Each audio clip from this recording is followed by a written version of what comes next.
tout le monde, j'espère que vous allez bien. Aujourd'hui je vous retrouve pour le quatrième et dernier vlog relecture de la saga ACOTAR de Sarah J. Maas avec A Court of Silver Flames, qui a été un tome que j'ai adoré quand je l'ai lu la première fois en 2021. Ce vlog va être particulièrement intéressant parce que j'avais aussi vlogué en 2021 ma première lecture du livre.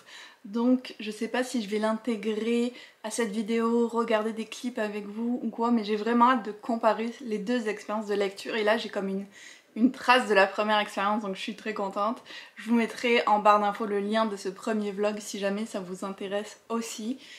Comme pour les autres vidéos, je mettrai la bannière quand il y a des spoilers sur ce tome-là, mais c'est sûr que je vais spoiler les tomes d'avant. Dans ce tome, on va suivre la romance entre Cassian et Nesta. On reprend directement après la fin de A Court of Frost and Starlight, que j'ai décidé d'intégrer aussi dans ce vlog avec un très bref avis dessus parce que c'est pas vraiment le tome le plus intéressant, c'est plus un tome de transition où on est concentré autour de notre équipe de la cour de la nuit qui va fêter le solstice d'hiver.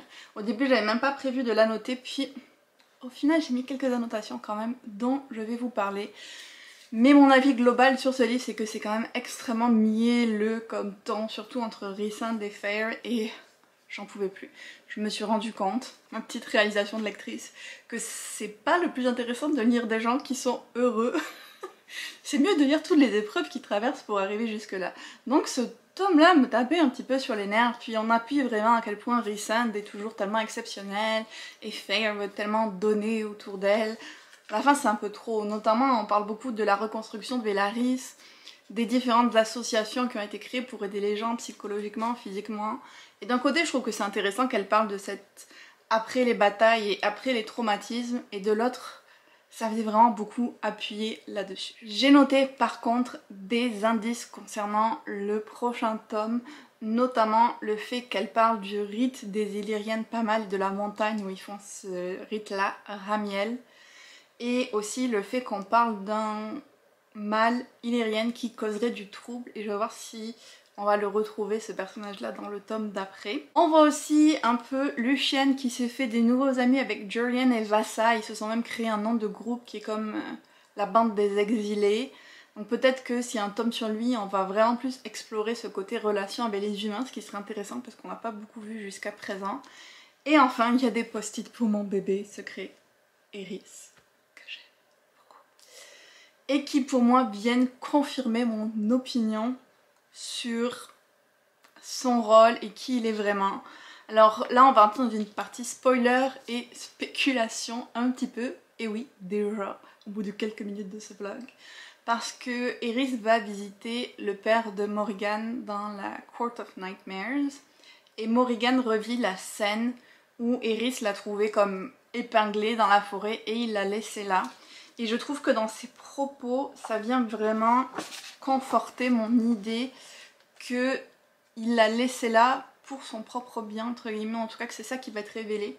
Parce que tous les dialogues et la scène qu'on revoit, on peut le prendre sous un autre sens. Il dit à ses frères de ne pas la toucher, de la laisser là, parce que sinon elle deviendra sa responsabilité. Puis il dit à Mor, I take it you do not wish to live here, Morrigan. Genre, il sait qu'elle veut pas vivre avec lui, et il sait que si il la récupère, il va devoir vivre avec elle et ils vont être coincés ensemble. Donc il préfère, je pense, la laisser là, et que d'une manière ou d'une autre, les amis de Morrigan vont être avertis qu'elle est là et venir la chercher. Il préfère la laisser là et l'insulter pour que personne ne se doute de rien, pour que quelqu'un d'autre puisse la récupérer et qu'elle échappe au destin d'être coincée avec lui. C'est vraiment ce que je pense que cette scène dit. Et il y a un autre passage aussi où j'ai noté où Morrigan remarque que elle a jamais rien vu perturber Eris ou avoir des émotions ou quoi, qui est toujours très froid. Moi je le vois comme une manière en particulier de se cacher de son père Beren, qui est extrêmement cruel. Mes petites hypothèses sur Eris qui viennent conforter mon opinion sur son personnage, et j'espère vraiment qu'on en saura plus, voir qu'il aura son propre tome. Mais avec qui est-ce qu'elle le mettrait? I don't know. Donc revenons au sujet principal de ce vlog, A Court of Silver Flames. Je me souviens que la première fois que je l'avais lu, j'avais eu quand même du mal avec Nesta parce que elle me saoule vraiment dans tous les premiers tomes, et c'était toujours le cas à ma relecture. Mais maintenant que je sais qu'elle va s'améliorer, j'arrive dans ce livre-là avec un esprit un peu plus ouvert. En plus, ça va être Cassian à toutes les pages. I'm all for it. Je vais l'attaquer, je vais remettre des petits post-it et des annotations comme pour les autres tomes, et je vous ferai une update. Alors on verra bien. Je suis en train de découvrir qu'apparemment j'avais collé un post-it ici, une petite annotation. Hein, très bien fait. Pourquoi est-ce que j'avais fait ça? On verra en relisant. Ça aussi c'est bien comme genre de surprise. Je vais voir si j'ai plié des pages ou fait d'autres choses la première fois. Ah oui, apparemment j'avais très élaboré comme forme de post-it.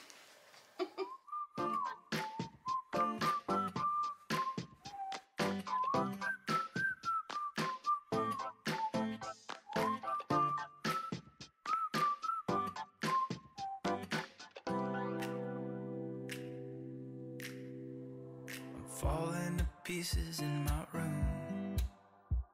Are you coming over? That's cool. I could use a little something to do. We could go outside, take a little ride if you want to. That's cool. I did what I was supposed to. There's nothing left for me to do. So now I'm walking out my head to open. Je vous retrouve pour faire la première update sur ma lecture. J'ai lu une centaine de pages sur les 700, donc on peut dire que j'en suis vraiment encore qu'au tout début du livre. Ça a commencé à postiter sévère déjà. Qu'est-ce que j'ai comme couleur? J'ai les choses qui me font rire, parce que au début, ça me faisait juste rire à quel point c'était dans l'excès. Le côté, l'écriture extrêmement dramatique, avec les phrases très courtes. Je rigolais, je me moquais un petit peu, on va dire, surtout même. J'ai Feyre, j'ai l'intrigue, Nesta bien sûr, The Boys, parce qu'on apprend pas mal de choses de la part de Cassian sur leur jeunesse à Rhysand, Azriel et à lui. Lucien, Eris, mon petit bébé, et puis Cassian et Nesta ensemble. Dans la première partie que j'ai lue, on reprend, en fait, je pensais que c'était de suite après le tome 3,5, mais c'est 9 mois plus tard, donc il y a beaucoup de temps qui a passé.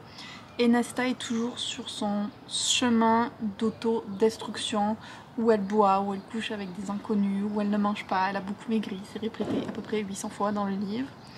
Et il va y avoir un moment qui va arriver où Feyre, elle va dire assez, ça suffit les conneries. Tu vas aller t'isoler dans la maison du vent, tu vas aller t'entraîner avec les Illyriens et tu arrêtes de nous faire chier. C'est pas comme ça qu'elle le dit, mais elle arrive vraiment à bout de sa patience. Elle espérait que Nesta allait se reprendre en main ou guérir un petit peu de ses traumas comme les autres personnes l'ont fait, mais ça n'arrive pas et donc elle prend une mesure drastique pour aider sa sœur, qui est de la forcer à s'entraîner avec Cassian et de la forcer à travailler dans la bibliothèque pour les prêtresses qu'il y a dans les fins fonds du sous-sol de la maison du vent. Nesta bien sûr n'est pas du tout contente de ces mesures là, et c'est à peu près à ce niveau que j'en suis dans les 100 premières pages que j'ai lues pour vous mettre un petit peu dans l'ambiance. Cassian qui a toujours beaucoup de réactions envers Nesta, de réactions de désir, de colère, ou qui veut toujours beaucoup la protéger. On sent où ça s'en va cette histoire. On a aussi le point de vue de Nesta et son discours intérieur qui me frustre beaucoup parce qu'elle est en mode personne ne m'aime, tous les gens que j'aime ont été enlevés, tout le monde est contre moi, personne ne veut m'aider, rien n'est facile pour moi, tout m'a enlevé, et en même temps elle fait rien à part des espèces de crises de nerfs. On nous dit que c'est un personnage qui fait peur à tout le monde et qui a un caractère hyper puissant, mais pour moi surtout elle fait des crises d'enfant là, en mode rien ne marche jamais pour moi et tout, mais elle fait rien pour s'aider, elle fait rien du tout, elle prend pas sa vie en main, elle fait que se plaindre.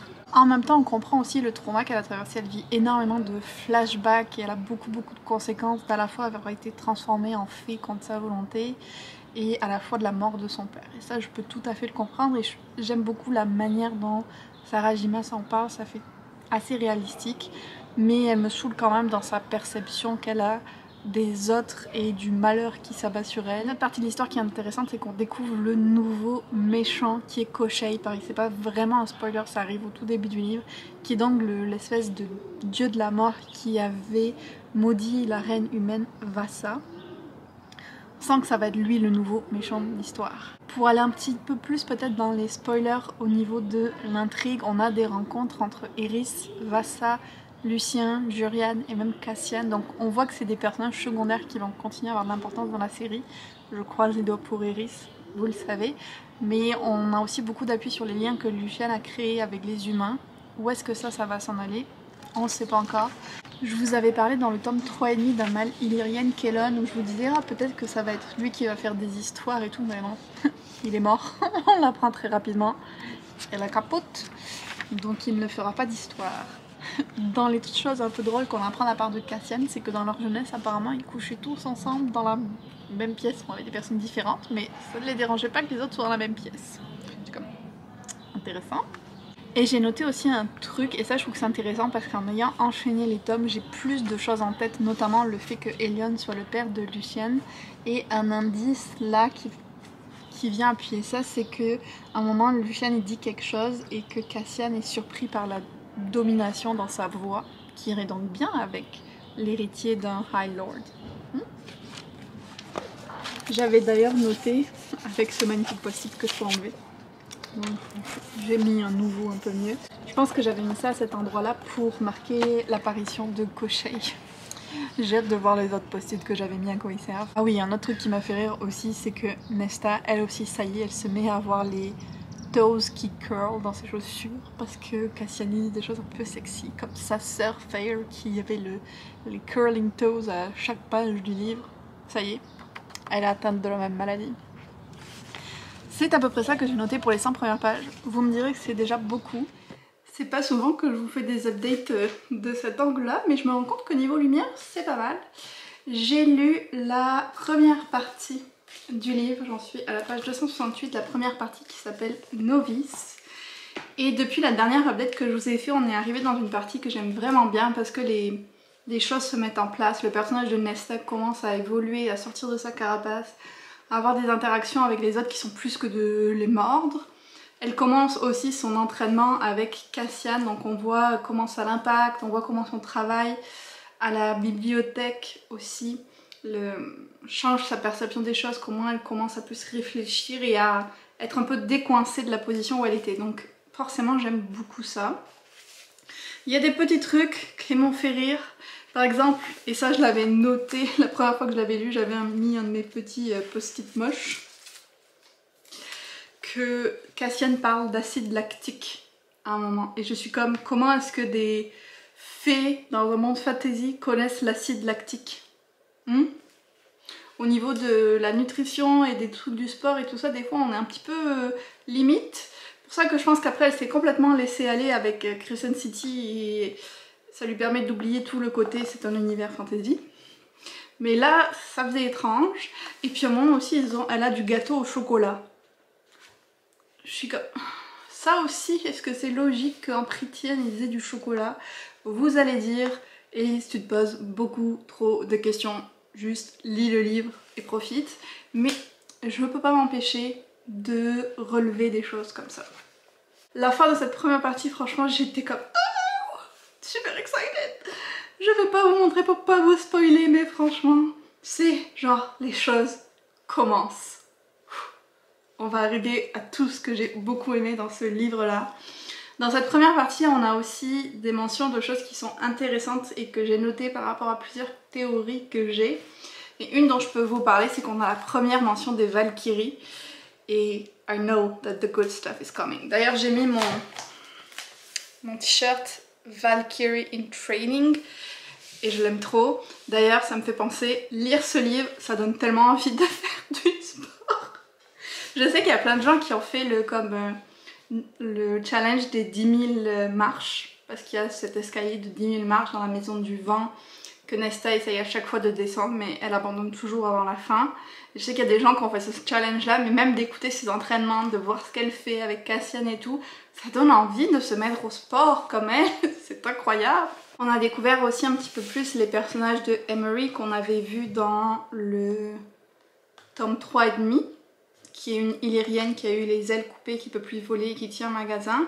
Et on a aussi le personnage de Gwyn, qui est une prêtresse de la bibliothèque. Donc ces deux-là, on sent que Nesta lie des liens d'amitié avec elle, en particulier Gwyn dans cette partie-là, et c'est bien de découvrir des nouveaux personnages et de voir que Nesta s'ouvre aux gens qui sont extérieurs en fait au final de la Night Court qu'on connaissait. C'est trop bien d'avoir des nouveaux personnages qui sont très intéressants et de voir Nesta s'ouvrir à ces personnes-là comme elle n'est pas capable de le faire avec ses sœurs ou avec les autres personnes qui la connaissent déjà.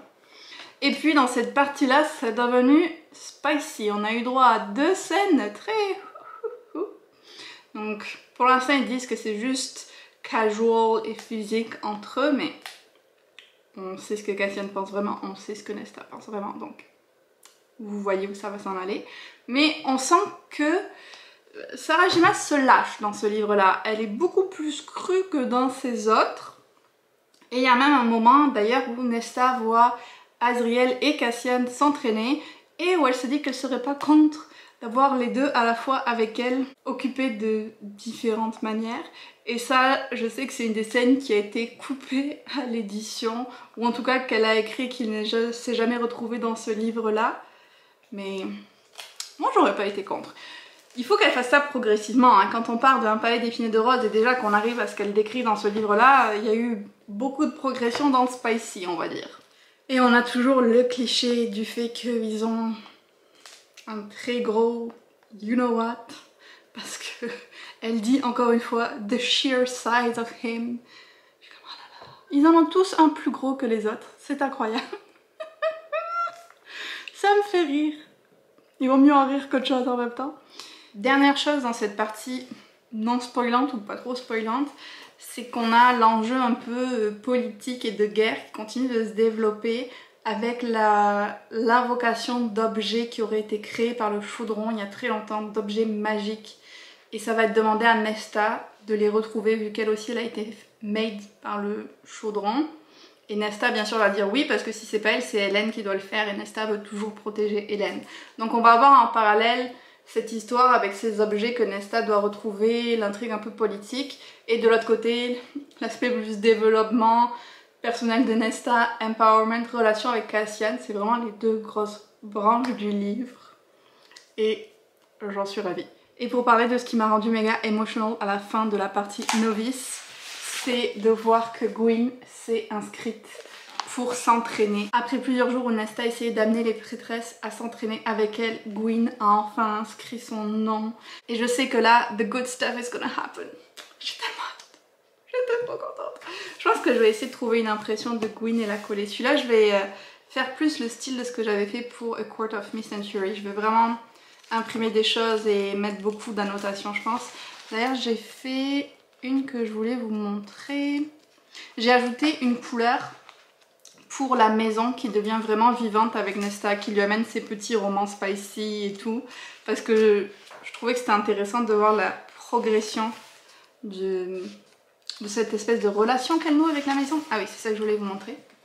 Il y a une partie qui dit « She stared too long into its depth, it might gaze back ».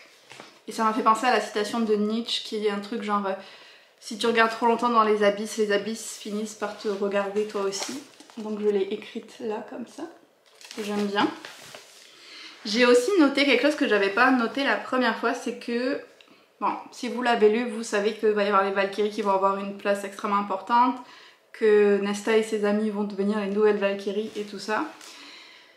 Et le livre en fait est divisé de la même façon que les grades de Valkyrie qui sont Novice, Blade, Valkyrie je pense, ou je sais plus comment ça s'appelle le dernier, j'ai dû le noter. Novice, Blade, Valkyrie, c'est ça. Donc la première partie c'était Novice et là je vais commencer la partie Blade.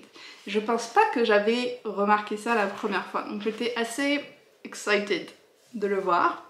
Maintenant, méga spoiler, pour écouter cette partie il faut que vous ayez lu tous les Sarajimas qui sont sortis, sinon ça va vous spoiler. J'ai noté deux choses qui sont très intéressantes pour ma théorie sur les liaisons entre Crescent City et ACOTAR.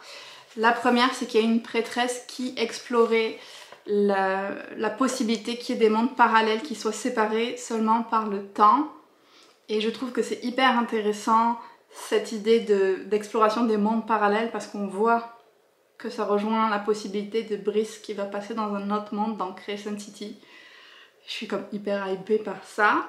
Et j'ai vu une théorie d'ailleurs sur TikTok qui me plaisait énormément et j'hésite à faire une vidéo où je décortique avec vous certaines théories. Si jamais ça vous intéresse, dites-le moi dans les commentaires. L'autre truc que j'ai noté dans le côté lien avec Crescent City, c'est que on nous parle du Dread Trove, qui sont 3 objets qui ont été créés par le chaudron il y a vraiment longtemps, le masque, la harpe et la couronne. Et on nous dit que le masque permet de contrôler les morts, la couronne permet de manipuler les gens, et la harpe, surtout la harpe, permet d'ouvrir n'importe quelle porte, physique ou autre, même entre les mondes. La harpe. Et dans Crescent City, c'est une corne. Donc 2 instruments de musique qui permettent de voyager à travers les mondes. Je suis sûre que c'est pas une coïncidence. Ça me hype beaucoup, ça aussi. Donc voilà ce que je voulais vous dire pour cette partie. Je vais attaquer maintenant Blade. On est samedi matin et vu que Johan dort encore, je vous fais une petite update dehors. J'ai fini la 2e partie du livre Blade, donc il me reste que la 3e, Valkyrie. J'ai trop hâte, ça fait à peu près 250 pages donc j'ai quand même bien avancé hier. La partie Blade, c'est quand même une partie que j'aime beaucoup dans le livre parce que c'est la partie où finalement on apprend à aimer Nesta, elle continue un peu son cheminement. C'est sûr qu'il y a un gros step back à un moment, mais elle laisse enfin entrer les gens et donc entrer le lecteur aussi dans sa carapace. Et on apprend à l'apprécier. Elle continue ses entraînements avec Cassian, elle continue maintenant à s'entraîner avec Emery et Gwyn et c'est trop bien de voir les 3 ensemble qui en plus de s'entraîner ont une passion pour la lecture de romance. Donc elles ont comme leur club lecture de romance et de smut, ce qui est assez rigolo. On a aussi des scènes très spicy. Ça y est, Nesta et Cassian franchissent le pas et beaucoup de choses ensemble qui sont très détaillées.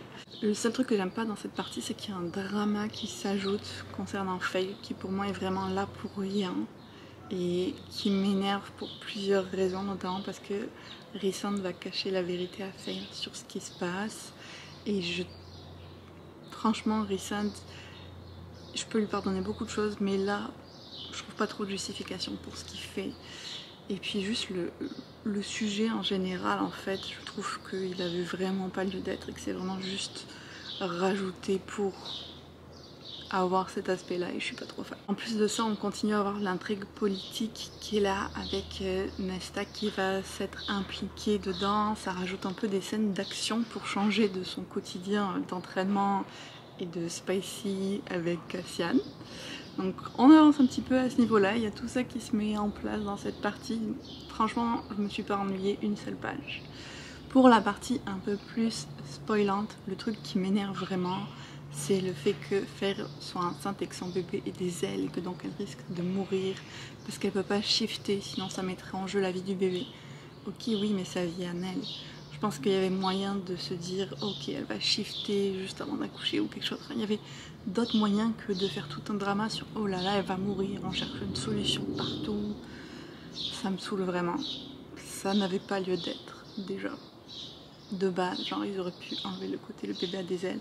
Mais même si on voulait garder ce côté-là, il y avait vraiment d'autres manières de faire que de dire oh non, elle va mourir. Si on fait rien et personne n'a de solution. Et qu'est-ce qu'on va pouvoir faire pour la sauver? Ça me saoule beaucoup. Je suis d'accord avec Nesta qui le lui dit alors que tout le monde voulait le cacher. Ça aussi c'est autre chose qui m'énerve, c'est sa vie, c'est son corps. Ça devrait quand même être sa décision. Ça m'énerve vraiment beaucoup. Nesta a comme un moment de breakthrough à la fin de cette partie où on sent que ça y est, elle avait déjà commencé à changer beaucoup en s'entraînant avec Cassian et avec les futures Valkyries et tout. Mais là, on sent qu'il y a vraiment quelque chose en plus qui se révèle en elle et qu'elle laisse sortir sa souffrance et qu'elle l'explique à Cassian à la fin de la partie Blade après sa randonnée de la mort. Donc ça c'était chouette aussi d'avoir enfin une évolution plus profond mental du personnage, il était temps. Et puis comme je disais, niveau politique, elle part à la recherche du masque, qui est dans la région du milieu de Prythian où il y a encore toute l'ancienne magie. Donc ça amène un moment où elle est en danger, où Cassian est en danger, où elle se rend compte qu'elle tient vraiment à lui. Aussi à découvrir le masque et le pouvoir qu'il a, qui est assez particulier, qui permet de montrer à quel point Nesta peut être puissante aussi. Ça vient comme appuyer cet aspect-là. Et ça ouvre la porte aussi aux explications des épées made que Nesta a fait, parce que Cassian a voulu lui montrer comment les armes étaient faites et elle s'est mise à en forger sa première visite. Mais elle aura infusé de sa magie primordiale et donc c'est devenu des épées magiques, ce qui n'avait pas été vu depuis des millénaires. Là on arrive à un aspect très intriguant et encore une fois, big spoiler, il faut que vous ayez tout lu de Sarajimas. Mais il parle d'une épée Gwyndion, je crois, ou quelque chose comme ça, qui a disparu il y a des millénaires. Il y a plein de suppositions qui disent que c'est l'épée que Ran et Brice après a dans Crescent City et je suis à fond pour cette théorie. Franchement, en ayant les autres livres en tête, plus en relisant, je remarque d'autres liens qu'elle commence vraiment à construire dans ce tome-là avec Crescent City et c'est trop génial cet aspect-là. Le dernier truc que je voulais vous dire, c'est qu'il y a une scène qui m'a dégoûtée par contre. Quand Nesta, elle cherche le masque en faisant un peu une espèce de divination et qu'elle se perd dans les méandres de son esprit, Cassian il l'embrasse, mais à un moment ça dit qu'il passe sa langue sur chacune de ses dents et tout ça. Et j'étais comme, mais c'est dégueulasse! C'est dégueulasse ça! C'est pas du tout sexy! Alors je comprends que t'es pour la réveiller et tout, mais c'était dégueulasse quoi. Je pense que c'est ça que je voulais vous dire pour cette partie-là et que ça résume assez bien ce qui s'y passe. J'ai pas mis tous mes post-it parce que j'ai fini de le lire en route vers chez une amie et j'avais pas pris mes post-it, j'avais oublié. Donc il faut que je les rajoute. Mais je passe vraiment un bon moment et je suis contente de le relire. Maintenant je vais aller retrouver Erika pour le continuer. On va se faire un de nos petits reading café. It's so annoying that you're smart, that your casual conversation, even a short duration, can cover everything from science-based to art. It's so obnoxious that you're kind, that you always have time for family and help out everybody, as if a million things don't occupy your mind. If you could be just a little less perfect, then I could say I don't have time and it's not worth it. But how is a girl to resist you and all the little things you do? Oh, if you can get much better, don't, 'cause it'll get much harder. Can't blame a girl for trying to take it slow. Oh, how is a girl to resist you and all the little things you do? How can I resist you? It's maddening that you make me smile. C'est bien awkward quand même de lire les scènes super spicy dans un café parce que Cassian et Nesta, ils y vont hein.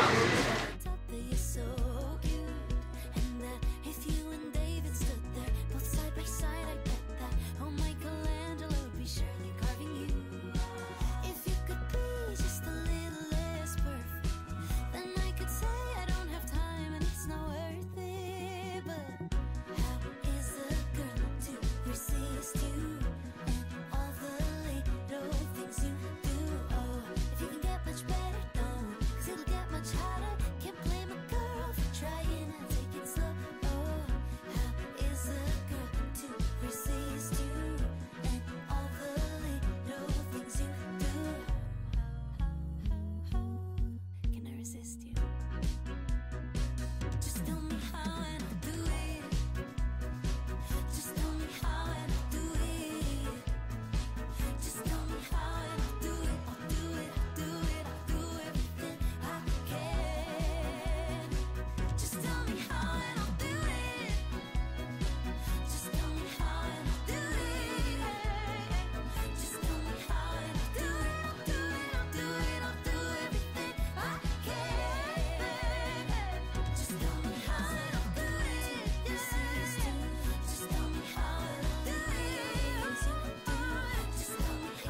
me reste plus qu'une centaine de pages du livre à lire. Franchement, je le dévore, je me régale.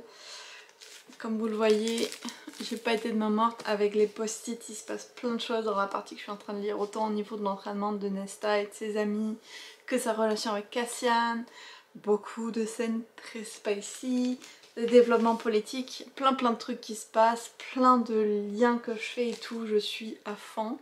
Mais comme je vous disais, je fais cette pause parce que aujourd'hui, quand je suis allée voir avec Erika et qu'on a fait notre reading café, elle m'a fait un petit cadeau et c'était trop gentil. J'avais trop envie de pleurer, elle est vraiment trop chou. Elle m'a offert une super jolie carte pour me féliciter des 2000 abonnés sur YouTube et déjà ça c'était vraiment gentil. Mais en plus, il y avait des marque-pages sur les différentes cours de Christiane qui sont faits par une compagnie irlandaise qui s'appelle Sonnet and Fable. Regardez comme ils sont beaux. Alors on a celui de la cour de la nuit, magnifique. La cour de l'automne, où je vais aller vivre avec Eris.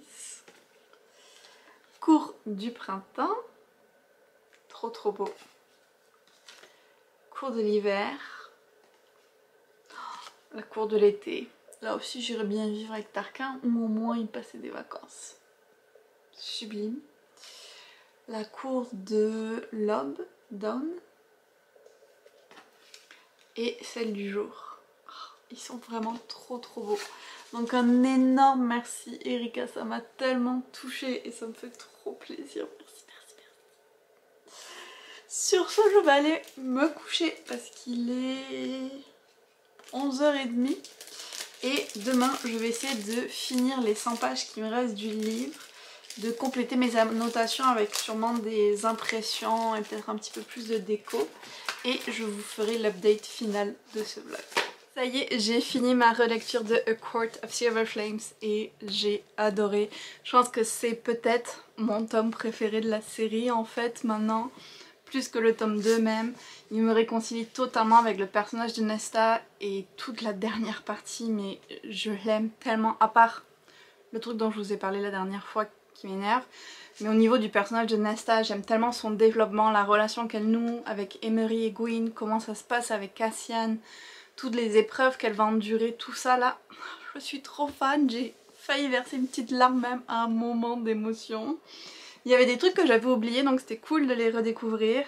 Mais on reste quand même très centré sur le personnage de Nesta, que ce soit son évolution personnelle, son évolution avec Cassian par rapport à son pouvoir et même l'intrigue politique et la possibilité d'une guerre qu'on voit apparaître se développe pas tant au-delà de comment ça touche Nesta, mais c'était quand même intéressant. Il y avait plusieurs passages avec mon petit bébé Eris et à la fin même Cassian qui dit ça colle pas à l'histoire de ce que t'as fait avec Morrigan, avec qui tu nous montres que tu es. Qui es-tu vraiment? Je suis comme oui, questionnez-vous, je suis sûre qu'en fait il est de votre côté Eris. Et j'espère vraiment qu'il y aura un livre où on va encore plus voir ce personnage là parce que je l'aime trop. Et je veux en savoir plus sur lui. J'ai l'impression qu'il n'y a pas grand chose de non spoilant que je peux vous dire sur cette partie là, à part que je l'ai adorée. Donc on va passer à la partie spoiler. Déjà le premier truc que je m'étais noté dont je vais vous parler c'est comment Nesta trouve la harpe qui est dans la prison, comment elle va combattre Lantis je crois qu'il s'appelle, quelque chose comme ça, et utiliser l'épée qu'elle a faite à Taraxia. Et j'ai trouvé que c'était vraiment trop cool de voir cette épée magique en action, de voir comment elle avait réussi à faire des objets particuliers avec des pouvoirs. Et je sens que ça va avoir son importance dans le futur. On a aussi toute une partie qui me semblait être vraiment là juste pour mettre Nesta en valeur et montrer un peu plus de son personnage, qui était toute la partie sur la danse qu'elle va faire avec Eris et à quel point elle était bonne en danse et tout ça. Mais en même temps je me verrais bien écrire quelque chose comme ça si je devais écrire une histoire aussi, donc qui suis-je pour juger ça? Trop fort. Au niveau de la relation avec Cassian, je vivais tellement de frustration sur le manque de communication. Parce qu'au début là ils sont en mode on fait que coucher ensemble et rien d'autre, et ils partent dès qu'ils ont fini leur affaire, ou elle part. Et elle pense j'aimerais tellement qu'il me demande s'il peut rester, et lui il pense j'aimerais tellement qu'elle me dise de rester. Mais il n'y en a aucun des deux qui ouvre la bouche pendant un très long moment pour dire ça. J'ai comme parlez-vous, parlez-vous? Surtout Cassian, tu as 500 ans d'expérience quand même. You should do better. Mais bien sûr, à la fin, lui demande de rester. Là, j'étais comme... Je pense que c'est un peu une de leurs phrases iconiques avec la phrase où Cassian lui dit hold on tight. Parce que il va y aller fort. C'est très iconique aussi. Sinon, il y avait des indices aussi d'intérêt entre Emery, qui rougit un petit peu quand il y a Morrigan, donc il pourrait avoir un intérêt pour Morrigan. On n'est pas contre ça du tout. Et il y a des indices aussi montrant que Azriel et Hélène ont des réactions particulières quand ils interagissent les deux. Azriel par rapport à Hélène, Hélène par rapport à Azriel. C'est très léger et tout, donc où est-ce que ça s'en va? We don't know, sachant que son mate c'est Lucien. Je pense que c'est le plus gros mystère de la saga en ce moment, avec qui Hélène va finir. Il y a toutes les hypothèses out there, mais on verra bien. J'ai extrêmement hâte de lire cette histoire-là en tout cas. Un autre aspect qui fait que j'aime cette partie à fond, c'est le Blood Rite, donc le rite des Illyriennes auquel Nesta, Gwyn et Emery vont se retrouver à participer contre leur volonté. Et j'aime tellement leur relation, les moments où elles se battent en trio, comme elles font corps, comme si c'était une seule personne, et leur interaction. Je suis trop fan de ce groupe de personnages là, des Valkyries qui renaissent. J'ai encore mon t-shirt. Par contre des fois c'est comme un peu trop amitié moderne je trouve, parce qu'elles font une soirée pyjama avec des friendship bracelets genre vraiment tressés, avec un petit charme. J'étais comme... Là aussi, Sarajima tu fais pas trop d'efforts pour un univers fantasy, hein. Mais à part ça, j'aime comment elles sont vraiment là les unes pour les autres, comment elles se comprennent et tout. Trop fan. J'espère vraiment qu'on va continuer à avoir plus d'Emery et Gwyn dans les autres livres. Et puis à la fin, bien sûr, il y a Nesta qui va tenir l'espèce de passage pour arriver au sommet, qui va se battre contre les mâles. Et c'était comme tellement intense ce moment, surtout qu'il y a eu le sabotage de la reine qui était allée dans le chaudron dans le tome 3 et qui veut se venger de Nesta. Et ça, je me souvenais plus que c'était elle qui amenait les armes qui normalement sont interdites dans le Blood Rite, je l'avais oublié. Et puis je me souvenais plus non plus qu'elle manipulait Cassian avec la couronne, mais ça aussi c'était comme ça venait rajouter de la tension, les chapitres devenaient plus courts. Donc on avait vraiment ce build-up qui était là et qui était vraiment bien fait, j'ai trouvé. Le seul truc voilà que j'aime pas, c'est le côté Feyre qui va mourir en couche et Nesta va la sauver en redonnant quasiment tout son pouvoir. Alors je trouvais quand même que c'était hyper émouvant cette scène là, avec Feyre qui est en train d'agoniser pour sauver son bébé peut-être, avec Nesta qui est prête à tout abandonner pour elle, c'était hyper émouvant. Et puis on voit que The Mother, donc la mère de la toute vie sur leur planète, qui l'aiderait potentiellement et qui serait comme une présence, ça aussi c'est très intriguant. Moi je veux en savoir plus sur ce personnage là, ou cette présence divine là. Mais même si j'ai pas aimé que la scène soit là, oui j'étais émue et j'étais à fond dedans quand même. Tout cet aspect là vraiment... on aurait pu s'en passer. Ça permet de donner une raison pour le fait que Nesta va perdre une grande partie de ses pouvoirs exceptionnels. On va dire qu'elle va être plus qu'une fée avec des pouvoirs normaux. Mais il y aurait peut-être un moyen de le faire autrement. Je sais pas.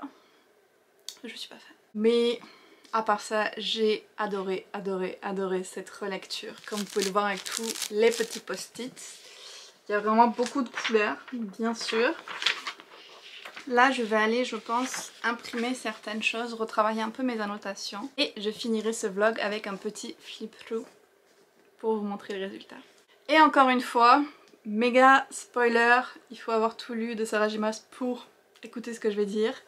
En haut de Ramiel, on a plusieurs indices qui laissent à penser qu'il y aurait un portail entre les mondes comme celui que Brice utilise à la fin de Crescent City 2. Parce qu'ils disent que c'est là où il y a eu la bataille entre les vieux hi-fi qu'il y avait avant et les êtres qui les chassaient, qui les dominaient, et que pour une raison qui a été oubliée par l'histoire, ces êtres-là voulaient à tout prix atteindre le sommet de Ramiel. Et je pense que le sous-entendu est que s'ils avaient atteint le sommet, ils auraient pu s'échapper un peu par cette espèce de portail transdimensionnel. Et toutes les connexions qu'on peut faire avec les épées magiques, avec le côté plusieurs mondes parallèles avec cette histoire de portail magique. Tout ça, ça fait tellement de connexion avec Crescent City. Je suis hypée de malade pour la sortie du prochain tome parce que toutes les pièces se connectent dans ma tête là, vraiment. Dans tous les cas, j'espère que ce vlog relecture d'un palais de flammes d'argent vous aura plu. N'hésitez pas à me dire en commentaire si vous l'avez lu, si vous l'avez aimé, s'il est dans votre palle.